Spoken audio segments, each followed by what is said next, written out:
for a lot of us in our busy schedules and our busy lifestyles, we often get food on the go, don't get enough sleep, and this really does create issues with the brain stem, with that reptilian part of our brain. So make sure you're eating food that supports your body and is healthy. Make sure you're getting that important 7 to 8 hours rest every night. When you do that, it goes a long way to increasing the functioning of your central nervous system.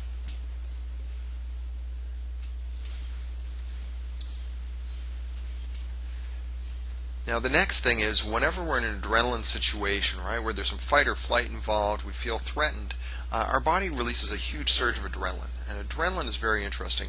It causes all sorts of physiological responses. Some of these things are like your blood starts to shunt into your muscles and into your brain for fast thinking and fast action, and shunts out of your digestive system, which means that prolonged chronic stress can really create some problems with our digestive tract. One of the best ways to blow adrenaline off is to burn it off through exercise, physical movement. So whether that is going for a walk or going to the gym or going and playing your favorite sport, one of the best things you can do to take care of that part of your brain and that part of yourself is to engage in physical movement, because really that's what this brainstem fight or flight system was designed to work with. It was designed to work with physical activity. And then the other thing you can do is use what we call physiological relaxation cues. We'll be talking about those a little later on, but essentially there's certain cues you can do, certain body movements and positions that you can do that tell your body it's in a relaxed state. So you get into these relaxed positions, your body goes, oh, well, we only do this when we're relaxing, so your brain goes, therefore we must be relaxed. Adrenaline decreases, cortisol decreases, and the relaxation effect increases, and also the anabolic stages, the building back up stages of our rest activity cycle engage, and we become healthier again. Now, how do you take care of the mammalian part of the brain? Well, there's several things you can do. The first thing that is so key to this part of your brain is just to have supportive and nurturing relationships at home and work. Take time to nurture your relationships. We have become such a task-driven society that we often treat even our relationships as something to do on our to-do list. And realize that the best way to build relationships is to spend time with people. Sometimes it's spending time doing things, other times it's just spending time relaxing with people, just being with. We are a society of human doings instead of human beings, and to build relationships it just requires time and spending time with people. So making sure that you make that a priority to feed that part of your brain. In the same vein, take time to connect with others. So, when you're talking with somebody, just don't always make it about tasks. Get to know them, get to understand where they're coming from. This has not only the benefits of good networking, it actually feeds the mammalian part of your brain that craves and desires connection with others. For some people, this next piece is allowing yourself to feel may be very difficult. Some people are, I always say, cut off from the neck down. They just feel like they become disconnected from their emotions for whatever reason. And one of the most important things you can do is just give yourself permission to allow yourself to feel. When you feel, you have emotion, and emotion is one of the most powerful motivating factors that we have in our lives. Now, sometimes the feelings you may have may be uncomfortable. And you know what? That's quite all right, because discomfort just means it's time to shift and change something. Other times the feelings may be wonderful. What I always think is tragic is when you meet somebody who has cut their feelings off, and so their life is a little bit of a flat line. They don't feel too bad, but they also never feel too good as well. So allow yourself to feel, realize feelings in and of themselves are transient, and so you can enjoy the flavor of life that allowing yourself to feel comes with. Another element to feeding the mammal is taking time to relax. Again, our society is so built on becoming human doings and not honoring that part of the cycle of life that says it's okay to sit back, it's okay to relax for a bit, to recharge your batteries. That's so important in the whole rest, wake, sleep cycle that if you don't take time to rest, you're stifling your creativity, you're stifling your emotions, you're stifling your ability to think linearly and rationally as well. Because just like a muscle, if you're using your brain a lot, it also needs some time to rest and recuperate and assimilate. The next one is spending time in nature. We come from nature. Nature is a part of us. The rhythms of nature are very grounding for us.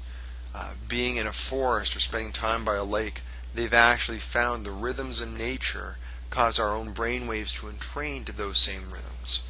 And those rhythms are typically in what we call the theta alpha zone, which are very relaxing, meditative states. So by spending time in nature, you reconnect with that part of yourself. You actually engage that rhythm of your brain that allows you to let go of stress, allows you to move into a creative zone, allows you to move into a regenerative and restful place. So spending time in a forest, at the beach, wherever you enjoy nature, make that a priority to do that at least once a week. Now, feeding your neocortex. How do you feed the gray matter? Well, one of the top things is just to do new things. We are unfortunately creatures of habit.